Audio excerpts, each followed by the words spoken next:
সাম্প্রতিক সময়ে জাজের আব্দুল আজিজকে জিজ্ঞাসা করা হয় যে আপনার কাকে বেশি ভালো লাগে, বুবলি নাকি অপু বিশ্বাসকে? সে বলছে যে দুইজনের একজন কেউ না।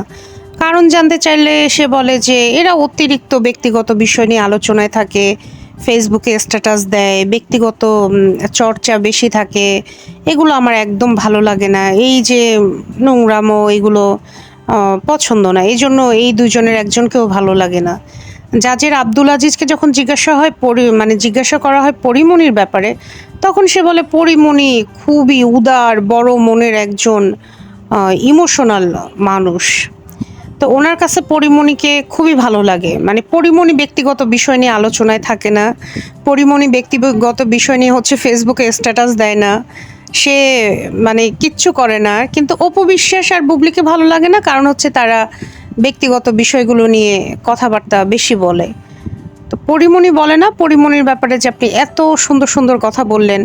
আবার মাহির ব্যাপারে তাকে জিজ্ঞাসা করা হলে সেও খুব অভিমানের সুরে কথা বলে। মাহি যেহেতু তার গার্লফ্রেন্ড ছিল, তো মাহি তার ব্যক্তিগত বিষয়গুলো ফেসবুকে কখনো আনে নাই।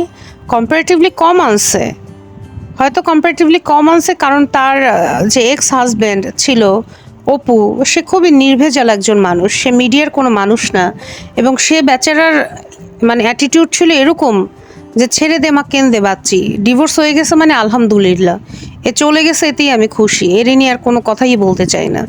তার অবস্থা ছিল সেরকম, সে নিশ্চুপে নিভৃতে নীরব ছিল। কিন্তু পরিমণি তো যাকে বিয়ে করছে সে তো আর মিডিয়ার বাইরের কেউ না। তারপরেও কোনোদিন দেখছেন শরীফুল রাজকে একটা স্ট্যাটাস দিতে? শরীফুল রাজ কোনোদিন টক শোতে গিয়ে আজ পর্যন্ত পরিমণিকে নিয়ে একটাও নেগেটিভ কথা বলছে বা ব্যক্তিগত বিষয় সামনে আনছে? কোনোদিনও তো না। তাহলে আপনি কিসের ভিত্তিতে মানে পরিমণিকে আপনার এত উদার মহৎ মনের একজন মানুষ মনে হইলো, খুবই ইমোশনাল মনে হইলো, অথচ যার গায়ে মানে এত দুর্নাম লেগে আছে তাকে আপনার খুব ভালো লাগলো? কিন্তু বুবলি আর অপু বিশ্বাসকে ভালো লাগে না, কারণ তারা ব্যক্তিগত বিষয় খুব বলে। আপনার এই যে পরিমণি 2 দিন আগেও তো স্ট্যাটাস দিল যে আম, টোকাই রাজকে টোকাই সম্বোধন করে স্ট্যাটাস দিল ইনডিরেক্টলি, এবং সেখানে বলছে বিয়ের বিষয়টা ধামাচাপা দিতে আমার ছেলেকে ইউজ করছে। তো রাজ কি কোথাও গিয়ে ইন্টারভিউ দিছে আজ পর্যন্ত যে আমি পরিমণির বাসায় গেছি?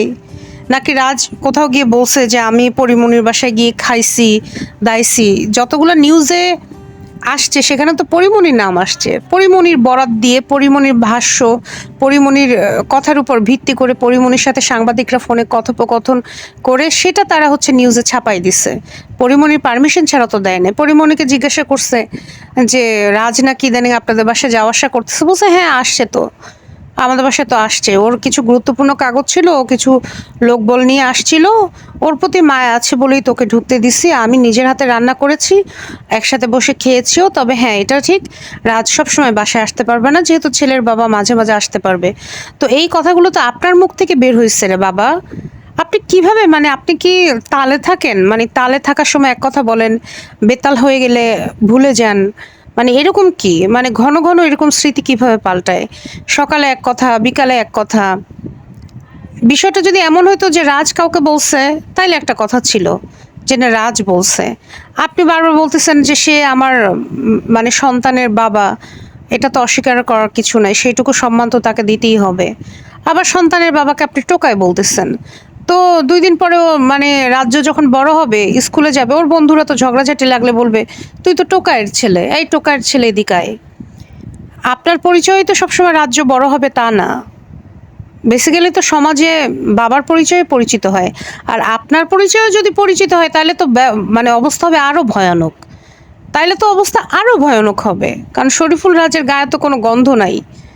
আপনার গায়ে কি কি দাগ লেগে আছে সেটা আপনি বরং ভালো জানেন, সেই দাগ তো কোনোদিন মুছতে পারবেন না। এই স্ট্যাটাস দিয়ে তো সেই দাগ মুছে যাবে না। বরং যেটুকু পজিটিভ মেন্টালিটি আপনার প্রতি মানুষের ক্রিয়েট হয়েছিল সেটাও আস্তে আস্তে আপনি এই যে স্ট্যাটাসগুলো দিচ্ছেন সেটার কারণে মানুষ ওগুলো ভুলে যেতে শুরু করছে। তার উপর ওই যে বোট ক্লাবের মামলাটা তো নতুন করে আবারও জাগছে। সেখানে তো আদালত বলেই দিচ্ছে যে হ্যাঁ পরিমণি 87,000 টাকার সফট ড্রিঙ্কস গলদকরণ করেছে, এবং সেখানে সে খুবই দুর্ব্যবহার করেছিল নাসিরের সাথে। আপনার বিষয়ে তো মামলা এখনো চলমান আদালতে, তাই না আপু? তো আপনি কি মানে আমি আসলে বুঝি না মানে একটা মেয়ে জাস্ট বিকজ সে খুব সুন্দর এবং সে সবার সাথে খুব ভালো খাতির রাখে দেখে তার ব্যাপারে কেউই মানে নেগেটিভ মন্তব্য করে না, অথচ যে মেয়েটা কোনোদিন ফেসবুকে স্ট্যাটাস দেয় না, তেমন একটা ছবিও আপলোড করে না, শুধু ইন্ডাস্ট্রিতে কাজই করে যাচ্ছে, তার ব্যাপারে কিনা জাজের আব্দুল আজিজ বলতেছে যে ভালো লাগে না, ব্যক্তিগত বিষয়ে অতিরিক্ত চর্চা করে। আরে বাবা, বুবলি ব্যক্তিগত বিষয়ে কোথায় চর্চা করতেছে? পরিমণি স্ট্যাটাস দিবে তো সেটার পাল্টা রিয়াকশন সে দিবে না? সে কি ফেরেস্তা নাকি? তার কি ইমোশন নাই? তার কথা কি গায়ে লাগে না? তারপরেও তো রিসেন্ট টাইমে কত কথা হইলো, সে তো ইগনোরই করে যাচ্ছে, অ্যাগেন অ্যান্ড অ্যাগেন সে ইগনোরই করে যাচ্ছে, সে চুপ আছে, সে হচ্ছে তার মতো ভিডিও দিচ্ছে, মাঝে মাঝে ছবি আপলোড দিচ্ছে, তার জঙ্গলি সিনেমা শুটিংয়ে সে বিজি। হয়তো এখন সে ফ্রি, কারণ জঙ্গলি মুভি যেহেতু ঈদে আসবে না, হয়তো ঈদের পরে সে নতুন মুভিতে মানে শুটিংয়ে হাত দিবে। তার বিট্রে মুভির অর্ধেক শুটিং এখনো বাকি, তুমি যেখানে আমি সেখানে, দেবাশিস বিশ্বাসের 40% কাজ এখনো বাকি। তার হাতে তো কাজের অভাব নাই। এরপর হয়তো সে এই 2 মাসের মধ্যে কি নতুন মুভিতে চুক্তিবদ্ধ হবে না? অবশ্যই হবে, এবং আমরা সেটা জানতেও পারবো। তা আপনি জাজের আব্দুল আজিজ কাকে কি বলতে হয় সেটাও আপনি জানেন না, নাকি ইচ্ছা করে এগুলো বলেন দল ভারী করার জন্য? অদ্ভুত বিষয়।